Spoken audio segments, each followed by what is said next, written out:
Hello, everyone. Welcome to our Teens Talk Show, an 8 episode series. My name is Shilamite, My name is Victoria. My name is Michael. My name is Gloria. My name is Marvelous. and we are very excited to have this opportunity. In our last episodes, we spoke about our children growing up too fast, racism in the education, and vaping. Today, we have a very special guest, Mrs. Vivian Ogundipe, who is a counselor in her community, and she will be the one guiding us in our conversation. Thank you for having me on your show. I feel course. honored to be here. Thank you course. very much. So we would like to know a little bit of your background in counseling in the community. Oh, thank you for that question. Yeah, I train as a counselor, and before now, I was working in beverage industry, so as a quality controller.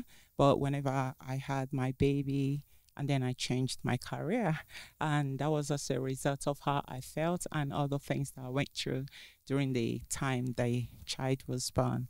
So that was how I changed, and then I went into training. I trained to be a counselor, and then after that, I did the degree, and after the degree, I went on to do the masters, and then after doing the masters, and it's me here today. And because mental health is something that is so dear to me, so precious, it's just something that, because then when I had my baby, there was a lot of anxiety around it, and because I felt very low because she had like a heart problem. And then the doctor said to me, "Oh, everything is wrong with your baby." I just couldn't believe it. You know, the way doctors will give you news sometimes and tell you everything is wrong with your baby. I felt really low. And with that, a lot of worrying, we should be okay. Is everything going to be all right? And then I had someone that came to speak to me, and then she actually said to me, "Oh, don't be worrying. I also had a child that had a hole in the heart, and then after that she was okay." So that kind of gave me the assurance that, oh, she's gonna be okay. And I remember praying. I said, "God, just help me here. If you help me through, encourage me to go through this, then after I will be able to help other people who I think are going through the same problem." And that's what really made me to have passion about mental health. So wherever mental health is mentioned, I just love to be part of it, because it's something I feel that a lot of people are going through mental health issues without even being able to talk about it as a result of how the society feel about it, the stigma around it and all that. But today it's something that the awareness is just all over the place, which is very good. So thank you for having me. Thank you for sharing that lovely piece of information. Thank you very, very much. Thank you. So, do you know that according to the Lancet Psychiatry, the number of people suffering with mental health problems have increased from 80.8 million to a whopping 123.5 million within the space of 1990 to 2019. That's over a 55.1% increase. This start has led us to talk about the topic mental health. To start us off today, what do we think mental health is? Well, in my opinion, mental health is how we react to and handle different situations, and it's also about our happiness. But I did some research, and it includes our emotional, psychological, and social well-being. It influences cognition, perception, and behavior. In my own opinion, I think mental health is more like the way we also think of it as like also our physical health. I think the way we also treat our own body is the same way we should also treat our own mind. So yeah. I agree. I think mental health, it branches into neurology, it branches into psychology. And I really think it's just the way that we think, that we react to certain situations and how we process it and how it makes us feel. Mrs. Vivian, what do you think? Thank you very much for that. That is really an important question, and you all have spoken so well. Mental health is one of those things that you know that is really difficult to define, because everyone have different things they can say about it, and everybody have different way of defining mental health. In the simplest way, I will always say mental health is about how we are thinking, how we are feeling, and how we are behaving, because it cuts across so many things. And today you might feel good, today, tomorrow you might be low as a result of one thing that happened to you. And because of that, you can't really say that person have mental health condition, because they feel so sad today, they are angry today, because this is someone that was very much okay the day before. So mental health for me, I believe, is just a process. It's not a destination in the sense that nobody is there yet because things change. And as things change in life, we all have different changes in how we are thinking and how feeling and behaving. My perspective, I think mental health is just as important as your physical health. Just as Michael said before, it defines and determines how we think, how we act. Moving on, research from Nesta.org.uk has shown that 1 in 5 adults and 1 in 8 children suffer from mental illness. Other researchers have also shown that in Northern Ireland, it has a higher rate of suicide and depression. Why do we think this is the case, and what factors has contributed to this?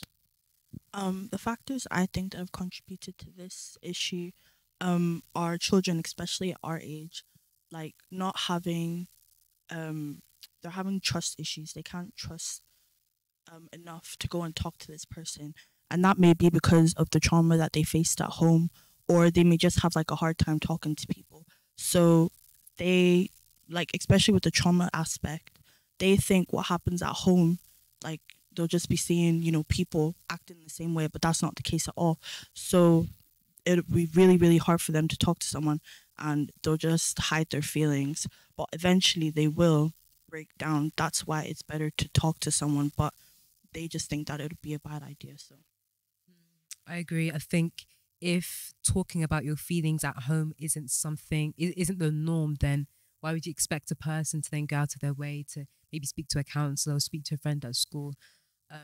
Another reason I would say is anxiety and fear. I mean, there's so much pressure in our society nowadays to be a particular way, to act in a particular way. And I think that can just lead to a whirlwind of thoughts and feelings that is just unnecessary. I think it's important to know that we're all different, and that's okay. The way that you are may be different to someone else, and that's okay. We're not designed to be the same, you know. I think that social media has a big part to play in this as well because people compare themselves, people like just see things and start like, "Nah, I want to be like this," but at the same time, you don't really necessarily have to be like that, and leads to self hate, self harm, and stuff like that. What do you think, Mrs. Vivian? Um, there's so many things that can to have mental health issues, and one of them can be childhood trauma. Some people go through a lot of trauma, traumatic experiences. Some can be childhood abuse, and depending on what it is, and the memory of whatever that have happened to them is still there, even though it happened when they were a child. They grow into teenage, it's still the memories are still there, and then from being a teenager, they become an adult. From an adult, they got into being a parent. It's still the same person. You have the child, you have the adult, you have the parent, and then the memories of all the things that have happened in the past are there. And because it's a traumatic experience, and sometimes something can happen again that trigger that experience, and then some people re-experience what has happened before. So there are so many things that can cause mental health. It can also be bereavement. Sometimes people lose loved ones and then they are bereaved. And then there's someone that is happy today because of that news of the bereavement. They can feel low.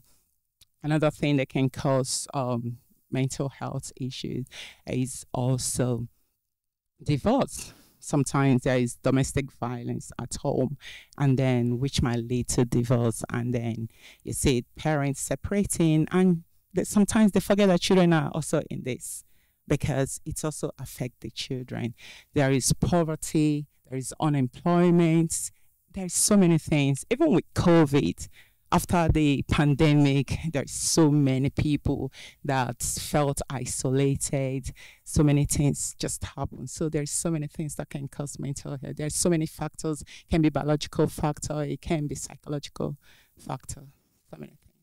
thank you for that information, Mrs. Vivian. So the next question is, what are the main reasons as to why you believe those who are struggling with negative thoughts and feelings may mask their thought and feelings? My answer to this question would be, the reason why people would mask their thoughts and feelings are because we do live in a very judgmental, you know, world right now where anything could be seen like as weird or cringe. So people will obviously not want to like change their look or aspect just by one piece of information that's going on in their lives. And I feel like that's something we definitely need to change, because if somebody has something going on, we shouldn't then be judgmental of that just because we're not going through the same thing. It's not nice, and it will obviously make the person feel worse, which can then lead to, not nice things. So I feel like we just need to stop being judgmental, and then maybe people can like open up to us more and tell us more information as to what's going on in their lives so we can help them. Yeah, I definitely agree with Shulamite. I think people are afraid of being judged, and so they feel unable to like open up to others about how they feel, because they never know, oh, this person might judge me, or this person might think less of me because I've opened up to them, and so they don't feel able to share with other people. Yeah, that's what I think. Yeah, I believe there's a stigma around just saying how you feel. Don't really know why. But I would agree that that fear of the unknown, really, like, what's that person gonna say? How they gonna react to what I'm saying? But I also feel like it's not like I wouldn't say it's worldwide, because I've heard stories in other parts of the world where people are very open to talk about their feelings. So I think it just depends on, the society that you live in. But I think definitely the fear of the unknown, what are people going to say, how they could react to what I'm saying. They may not take me seriously. They may not understand to then be able to give you advice as to, where to go from there. So that's what I think, yeah.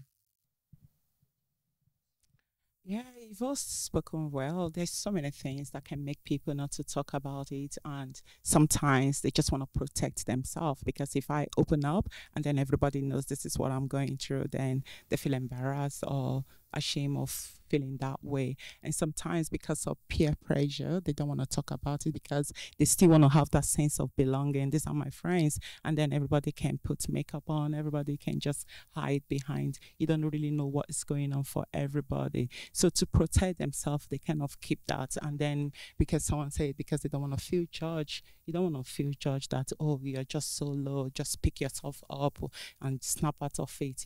People use different words, and then it's not just easy for you to snap out of things, something that is weighing you down, something that you feel really hard to even sometimes, because the way mental health is that some people, when they feel depressed, it's very difficult for them. Some people, what they love doing before, they might not even be able to do it again. Not just that they don't want to do it, but it's that low mood, that feeling.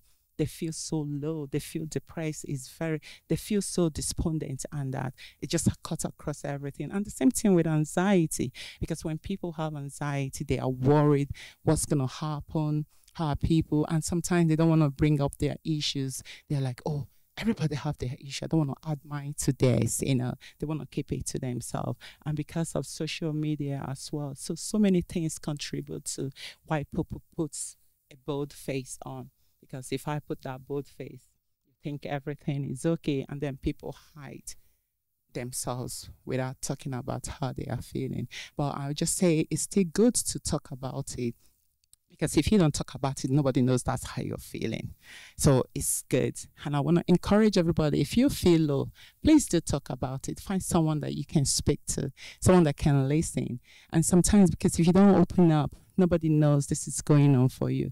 But that's why, like in schools, they might have counselors where people feel safe, in a safe environment to come and talk. They just say, if you just want to talk, come and talk, and then have that open invitation so that people can feel free. And then they tell you this is a place that you can feel free to talk about anything. And then the counselor will be there to guide you, to explore the issues with you so that you can know how to deal with some of those things. Sometimes it's not necessarily giving you advice, because that's not what counseling is about. It's about exploring those issues with you. And then you find ways of dealing with it so that you can feel free. So that if something like that happen again, you've already learned some of the coping mechanisms that will help you to deal with those issues. So it's very important that people talk about it. And even in the homes, that parents should also teach the children as well. Ask them questions so that they will understand that this feeling, when it gets more than this, then it's becoming too much. Because even when proper diagnosis of depression is done, it's not just that you felt sad today, then you have depression. But that is a depressive feeling, but it doesn't mean it's clinically depressed. because there need to be number of months and weeks before that can really be counted as a disorder. Because if somebody lost a loved one today, they will feel low. Doesn't mean they are depressed. So there's a difference between someone having mental health disorder and mental health, because we all have mental health. The way we have our physical health is the way we also have our mental health, and we all do. So if someone have mental health disorder, then you're talking about when people have anxiety disorder, depression, and schizophrenia, OCD, and all that. But if it's just somebody, maybe they fail exam and then they feel really low. And then when you talk them through and say, don't worry, if you write it again, you're going to do better. And then kind of encourages them. And then they use that to help themselves to get out of it. It can be that someone is bereaved. They will feel low. You don't expect someone that lost someone to start laughing. You might even be wondering, are you okay? Because so that's just it. So when those things happen, people can feel really low. People can feel anxious. Some might be going for an interview and they feel anxious about it. It doesn't mean they have mental health issues. And then because when we are anxious, we feel it in our body. So sometimes if you feel anxious, your heart can perpetuate. You have your heart beating so fast, and then your breathing is fast as well. Some people get sweaty hands, sweaty feet. Some people feel in their tummy. Who has ever got those butterflies? Some people get butterflies. So it just helps you to understand that how we think affects how we feel, because at that time the thoughts have changed as a result of what the incident that has happened. And then that negative thoughts lead to a negative feeling. And the negative feeling will also lead to a negative behavior. And that's why you see people will withdraw from friends. And then you say, oh, they are masking it. They don't want to talk about it. They put a bold face because they just want to withdraw from everybody in order to protect themselves. And sometimes people put the false self. Many people use their false self. They are not really their real self. And it's saying that it also helps them to cope. It becomes like their coping mechanism. So if I put this false self on, you wouldn't be asking me, what's wrong? Huh? Is anything the matter? And sometimes just asking people, how are you? And even they say, fine, just go ahead and say, how are you feeling? And sometimes you feel that the second question makes people to talk about what is going on for them, because they now believe, oh, you cared to ask me again. So sometimes we really need to take that time to ask people, how are you? And then ask them again, and then see if something is really going on for them. They will be able to open up, and then they will be able to share it. And because everybody is in a hurry, we are all in a hurry to do one thing or the other. So nobody really have time to check on each other again. But it's very important that we check on people, ask them questions, so that even if they are contemplating suicide, sometimes just that 10 minutes conversation can help somebody that is thinking about suicide or one thing or the other to come out of that, because they have had someone to talk to them and encourage them, and then they feel that, oh, they still have that sense of belonging, because that's why they don't want to talk about it before. They don't want to feel judged and all that. And it's very good that we communicate empathic understanding of other people's feeling and without judging them, because we are all different and we can't all be the same. Yeah. Yeah, in addition to that, how can we then create an environment in which one can freely express themselves in like both feelings and thoughts, of course? In my own opinion, I think that we should simply advertise that mental health was never like a negative thing, but more in a positive viewpoint. Like we should just like simply accept it as like more with a more positive approach. And I also think that an advice for like just simply everyone is to just have people around you that will just encourage you along the way. I think that's one good way of doing it. Yeah, I agree, Michael. I think with regards to creating an environment or being in an environment, I think youth groups are an amazing way, and I think we all have at least one or two people that we really like in our youth group. So if you're able to open up to them, that's great. But with regards to us creating the environment, I think we need to be more empathetic and sympathetic towards people, and be approachable, and just be open for people to talk to you about how they're feeling. Yeah, like Gloria said, the youth groups are amazing. Like they're just really fun to be in. Very friendly space, like no negativity at all. But for us to give that kind of community, I think we just need to listen more. Instead of like talking back, we just need to sit back and listen to what they have to say. Because it can go a long way. And if we actually listen to what they're saying, maybe then we can actually help them instead of saying, "Oh, you should do this or you should do that, you should do this, you should do that." It's just easier for them to like talk and know that they have a person that will obviously listen to them instead of us blabbering and just saying stuff that are probably irrelevant. Yeah, I agree. You definitely need to take the time to listen to someone. I also think that if you're comfortable with the person, and maybe if you're able to share your own experience, just to make them feel able and to make them feel that you understand what they're going through, then they might be more able to open up to you. But, Oh, thank you for that question. That is really an important question. And I think the schools are doing a lot also to create awareness of mental health so that students are aware of that. And also the environment we are in, the first environment we are in is our homes.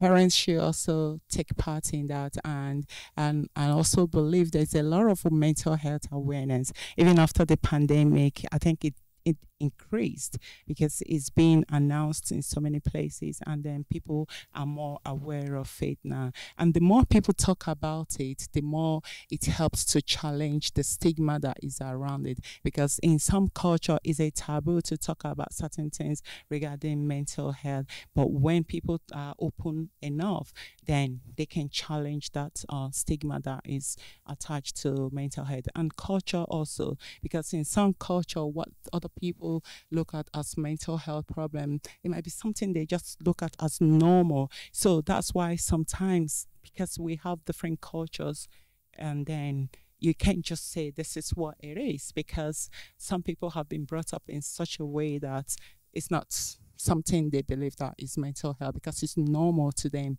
So they normalize so many things and it feels so normal to them. And then when the children comes out and then they meet with other people, that sometimes there are culture shock because this person is saying, "Oh, I'm traumatized about this," and then they are like, "What are you traumatized about?"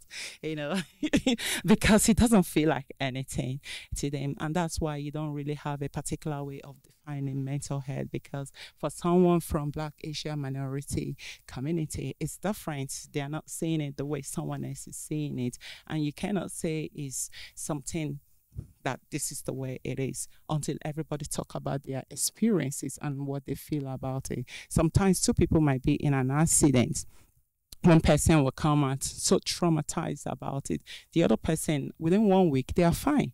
And then because they have that support. So it's all about having support, creating that environment where people feel okay to talk about it. And that support they receive help them to talk about how they are feeling, because the more you talk about it, the more it helps you to feel okay about it. But when people bottle it up, then it's still there. They've not really talked about what happened. And then you see some people having post-traumatic stress disorder because they need to see, and that's where the space of counselors come in, psychotherapists, that they can help you to explore all those experiences that people have and then help them to talk about it so that they can feel free about what they are going through. So there's so much to it. Creating that environment is very good in the sense that churches also have a part to play, because they have to talk about mental health so that it doesn't look as if, oh, because you're a Christian, you can feel depressed. If someone loses someone dear to them, they will feel low. And that's symptom of depression. It doesn't, like I said before, it doesn't mean that they have depression, but this is just how they are feeling at this time. If someone loses their job, they just got to job to their workplace and then they told them they are fired, they're gonna feel low. There's anxiety because they have bills, they have so many things to do. So it's for us to understand that mental health, as we'll see it, is not just about talking about mental illness.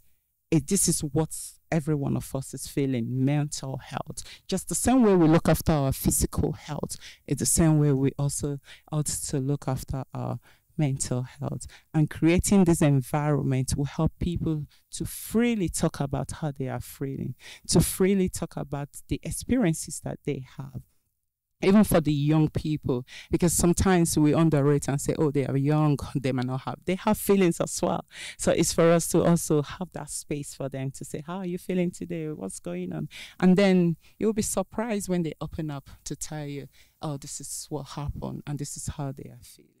Creating a safe environment is very important. And also having people that are non-judgmental, people that will listen to you, people that will not judge that experience is also very important, so that people can feel free, even in the church, in the community, in the schools, to talk about whatever that is going on for them. Yeah, thank you. Hmm. Yeah, thank you, Miss Vivian, for your own opinion. I do still have another additional question that it's like, in this digital age, how does technology in itself like impact mental health, both positively and negatively?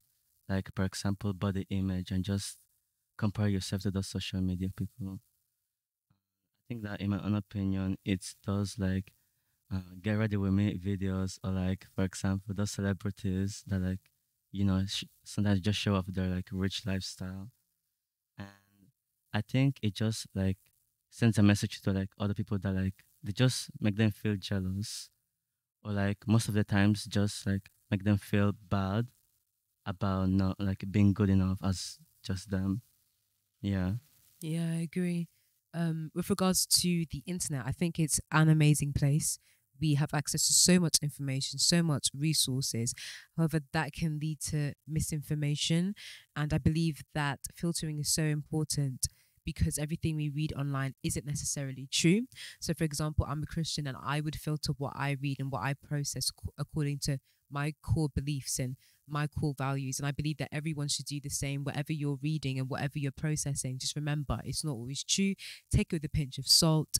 Um, and Yeah, because information can be abused. And I think it's very important for you to have your own opinion, have your own belief, and let that then impact how you receive this information.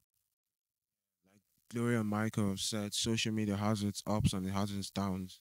Social media has oftenly been associated with depression and anxiety.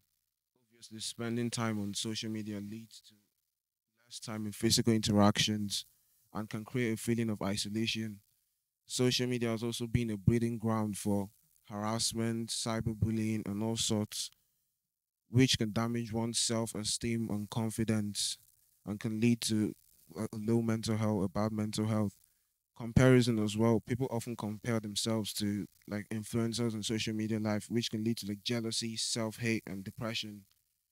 On the other hand, social media and technology have a positive impact because it creates a sense of community association, and this sense, this feeling like helps take away loneliness and isolation. Also, social media has like resources and information that can help someone on mental health problems. You can read on it and it can help you. Yeah, like what Marvelous was saying about people comparing themselves to others on social media, that can be like a very dangerous situation because they can go get surgeries that cost so much money just to look like a person online that they've probably never met in their life before. And the reason why it's dangerous is because they could also have low mental health. They may have not liked the way they looked before. So they're like, oh, I want to look pretty like this person. And so they're then going to spend that much money just to look like a person, which I think is kind of ridiculous because you have your own personality, you have your own characteristics. Why would you go then and be someone that you're not? It doesn't really make sense. But then again, that does come with mental health because maybe once they have got the surgery done, their mental health and self esteem could then become high just because they got what they wanted. Um, well, for me, that would be the bad side of social media. But then the good side of social media would be that social media is a very, very big platform. And a lot of things on social media can get reached and it can get seen by so many people. It's just not the negative aspects of it. Like there's a lot of positive aspects. You could have motivational quotes. You could have apps that wake you up in the morning that tell you, you're just like you're surrounded by good things, but then again, it's what you look at on social media. Because if you're looking at all the negative stuff and everything, like bad people are saying, then that's what's going to come up on your feed. It's just that's the way social media works. But if you're looking at the more positive side of social media, then that's when you'll be getting all the quotes, you'll be getting all the notifications, you'll be seeing people that actually help the world, not the negative aspect of social media. So I think that's very important. Social media can be a good place, but it's how you use it. Yeah, I definitely agree. There's definitely two sides to social media. You can look at the positive, you can look at the negative. In terms of the negative, I think a big issue is people comparing themselves to influencers and celebrities, like we've said. Like you may feel that you're not good enough. You may feel that just because you don't look like this, you don't act like this, you don't talk like this, that you need to change yourself, and that can lead to a lot of issues like low self-esteem, depression. But then again, there is the positive side, and there are a lot of encouraging messages. For example, you can find like body positivity, self-affirmations on social media. So again, I think it is just making sure that you're filtering what you're seeing and filtering what you're taking in. Mrs. Vivian, what do you think? Hey, you've all said so well.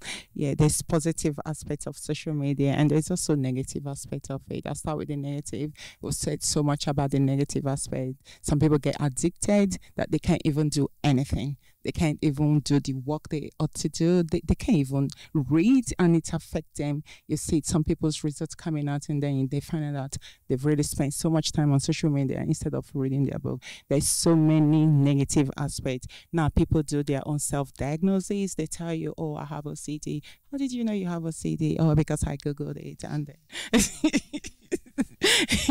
and someone come to you, I think I have anxiety. I'm like, has it been diagnosed by your doctor? They say, oh no, I don't need to go to doctor. I think I just know. I say, so what are the symptoms that you think that you're having? And then they say, oh, I'm beginning to worry so much. They say, oh, how do you know what worry is all about? They say, oh, my mom is a warrior. She worries so much. I think I'm taking after her. I think I'm taking after my mom. And then you just see people having their own diagnosis themselves that this is what is happening because they can read through, they can see symptoms of anxiety, symptoms of depression, and different things. So there is negative aspect of it, and there's also positive because it can help people to connect. Like people living in the UK, they can connect with families from wherever they came from. They can reconnect. Sometimes you've lost some friends and then you can also reconnect again because you can see them in the social media. And there's a lot of information. During the pandemic, there's a lot of information that you can get on how to treat yourself and how to do so many things. If you're doing studies, you can get so many research work done. Without that, you will not be able to get all those. So there's a good aspect of it, and there is also positive. There's negative and there is positive, and everything that have advantage also have disadvantage. So we'll just look at it that way. There is the advantage and there is the disadvantage. And then it now depends on what we're doing with what we're doing and what we're looking for, and then making sure that we are using it for the right cause. Thank you so much. We're going to move on to the next question. So what advice do you have for maintaining a healthy balance between technology use and our mental health? I think we should set like boundaries and daily screen times to minimize the use of technology and social media. And also, getting a good sleep and now can reduce the chances of mental illness by 10%. Yeah, what do you think, Mr. Vivian? Oh, yeah, I think there's time for everything. There's time for everything. There's time for social media. There's time to do your studies. There's time to do other things. There's time for physical activities because sometimes now people just do only the social media, do everything online. They forget that they need that fresh air. They need to get out there. They need to go for a walk. They need to exercise. It doesn't necessarily mean that you have to go to the gym, but it can just be walking, and that will help you in your physical. And then it also helps your emotional because while you're walking, you're focusing on other things. You're not having all those negative thoughts and feelings that you're having because each time you change focus, then you change how you're thinking because you're focusing on something else, and then it helps you to change what you're thinking about at that particular time. And because people are just having to stay at home, even during the pandemic, because most people stayed at home for so much because we are not allowed to do this and that. And then people get addicted to using social media. I think it's not, since we are all going out and so many things have changed. It's for people to have a good routine, have a good self-care that will help them to manage every day, because we all need our self-care. As we have our physical self-care, we also need to have mental self-care. We also need to have our emotional self-care, because we forget that emotions are how we are feeling. Sometimes your emotion, it can just be that some people are displaying anger as an emotion, but it doesn't necessarily mean that they're always an angry person. It just means that there are other things feeding that anger. It might be that they have pain. It's just like, have you seen, like, when you have a tree? This is how I always picture it. When you have a tree, you can only see. So sometimes you find out that if I put anger at the top of that tree, you do not see the root of the tree, right? The root of the tree might have pain, it might have a worry, it might have anxiety, it might have frustration, it might have so many things. But what we're seeing at the top is the anger, because those pain, those anxiety is all feeding the anger. And until those things are dealt with, and then the person begins to feel okay, then that helps them to come out of whatever that is going on for them. So people need to practice their own self-care, and because we have that responsibility, nobody knows what you're thinking about at any point in time, because you're the only one that knows what is going on in your mind. So if that person do their own self-care of what they are thinking, challenge the thoughts sometimes, because some of those thoughts are not real, and just flying thought, because if birds fly over us, we cannot stop them, but you can stop them from making nest on your head. So the same thing, the same thing with your thoughts. You cannot stop those thoughts from coming, but you can stop it from you can stop yourself from dwelling on a particular thing that you know that is negative, by changing focus, thinking of something else. And once the thoughts change from being negative to positive, then your emotions also change. Then instead of having those negative emotions, you now have like a positive one. And then the behavior also change. And that's why we can always say that our thoughts influence our emotions and feelings, and our emotions and feelings influence how we behave. And because we feel those feelings in our body, that's why we look after our physical body. Because like I said earlier on, when you are afraid, you find that you breathe very fast because you're feeling it in your body. And then maybe you're going for an interview, and then you're like, oh my goodness, how many people are going to interview me? And then you're already panicking, and then you begin to have those sweaty hands and other things. It just shows you that those body sensations are as a result of how you are feeling. And then that's why it is important to look after our emotional self-care, mental self-care, and also spiritual self-care, because sometimes we just forget all about that. We're just looking after our physical, what we are eating, drinking enough. Say, make sure you drink enough water. Yes, I'm drinking enough water. And then sometimes we forget that we also need to look after our spiritual self-care, because if you're just doing physical and then your mental, then it's not complete, because we have spirit, soul, and body.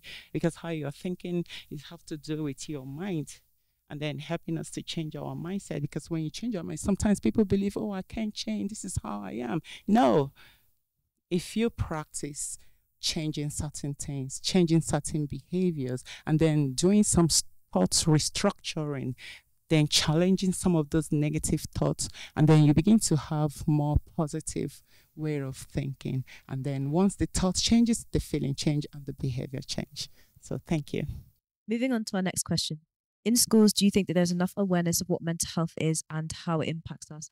And also, do you think that there should be more done to educate young people to prevent further self-diagnosis?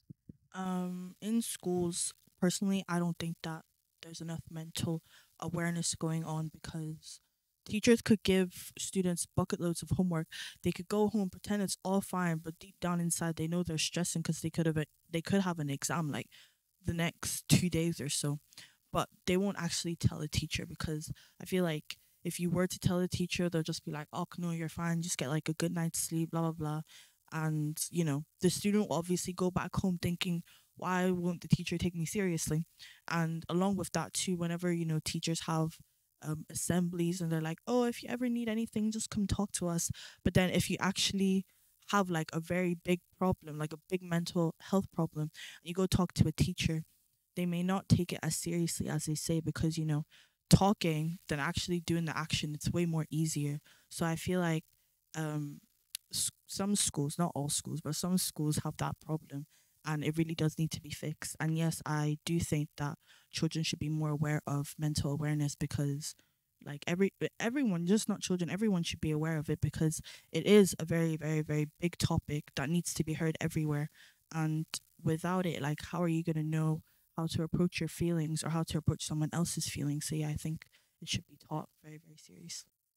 I would disagree, and I would say that believe that some schools are doing a very good job. I understand where you're coming from. Some teachers may not be able to give you that support, but in every school there is going to be some sort of learning support, and I think they are the best people for you to go to. If you have counselors, they are good. They're good for you to go to as well. And I also think that you also have to take that step in telling the teacher, I'm struggling. I'm a bit overwhelmed here. Can you please give me some help? If you don't take that step forward, how can you expect your teacher to know that you're getting so many homeworks you have a test the next day? You have to voice your opinion. So I think it's two ways. Yes, some teachers may need to do more, but at the same time, you have to make that first step. What do you think, Mrs. Vivian? Yeah, like you just said, it's two ways. And but in most schools, I know they have this counseling, even in primary schools, because I've worked in primary schools where they have counselors as well, whereby if the children feel low or they are anxious about anything, they have that in place whereby they can go and talk to a qualified counselor, even if the teacher, because the teacher will be busy sometimes. Like you said, they have other children that they are teaching, and there is time for all the classes and everything. So that's why they have counselors in different schools. But recently they cut that back, and then some of the schools, they lost that, so they don't really have those counselors coming into the schools again. But some schools still have their funding because it's being funded, and if some schools lost the funding, then they might not have it. But some community also still does the job, because people can still be referred in the community through their doctors if they really said this is how they are feeling. And that comes again for parents to also be part of that as well, because sometimes parents are busy working, they don't really have time, they don't even know what is going on for the children. So if the parents know as well, they can be the one putting it forward to the GPs, this is how my daughter or my son is feeling, and then that can help them to tackle it and then be able to get the right help for the child. And also we need more people to create awareness, mental health champions, so that everybody will be aware. We need mental health champions to let us know about mental health. Yeah. Thank you so much, Mrs. Vivian. Just finally, we know that mental health is similar to our physical health in the sense of we have our good days, we have our bad days, we're healthy, maybe we're eating a bit of unhealthy food. So what do you have any tips and advice for us as young people on how we can maintain good mental health practically? One of them is for people to connect with friends, because some people are lonely, some people are just on their own, and if they connect, they are able to communicate with other people and relate with their friends and families, not just friends, even families as well. And another one, be active, because when you're active, you're going for a walk, you're doing all those things, you're maintaining your routine. Everyone have their routine, and sometimes we feel lazy about that, and then we're like, oh, okay, tomorrow I'll go, and then we begin to procrastinate, because in some cases procrastination is actually some people's coping mechanism. So you don't want to keep procrastinating and say, okay, I'm just gonna do it today. And what I always say to people, don't give yourself like 2 hours, or you say to me, I'm gonna walk down to Dublin. That is not a smart goal you're setting, because I know you're not gonna be able to achieve that. Set a smart goal for yourself. Let it be specific, measurable, achievable. Let it be realistic and time bound. Even if it means 30 minutes walk, and then you go for 30 minutes walk, and then you're coming back, you're doing another 30 minutes walk coming back. So when you do that, you're able to achieve that for that day. And also, I will also tell people to take notice of your environment. Some people might live in the street, they don't know what goes on in the next street, because they can be bothered. They can be bothered to find out. They can be bothered to find out if there is a community center in the other way. They just one-way traffic. So take notice of your environment, see what is going on. And another one I would say is for people is to keep learning. Learning doesn't necessarily mean it's just only your schoolwork. Learn new things. Learn to play an instrument. You can entertain yourself. Learn to sing. Learn other languages. There's so many things. Even with the social media, as we're talking about, it helps you to be more creative. People can learn other languages. People can learn different things. And the last one I would say is to give. If you think you have loads of time, please volunteer. Help other people. When you do that, you're keeping yourself busy as well. Thank you very much for today's talk show. We all know that mental health is a very sensitive topic. If you're touched in any way or you feel you need to talk, please reach out. The numbers are on the screen. Thank you. Thank you so much, Mrs. Vivian. Thank you. Thank you so much again for your time and your input this evening. Please let's give a round of applause to Mrs. Vivian.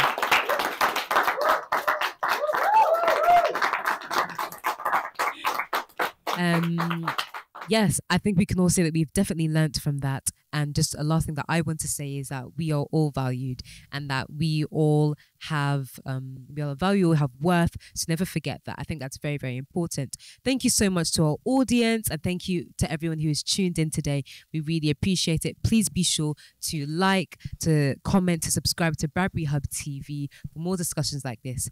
Thank you so much and see you guys soon. Thank you. Bye-bye.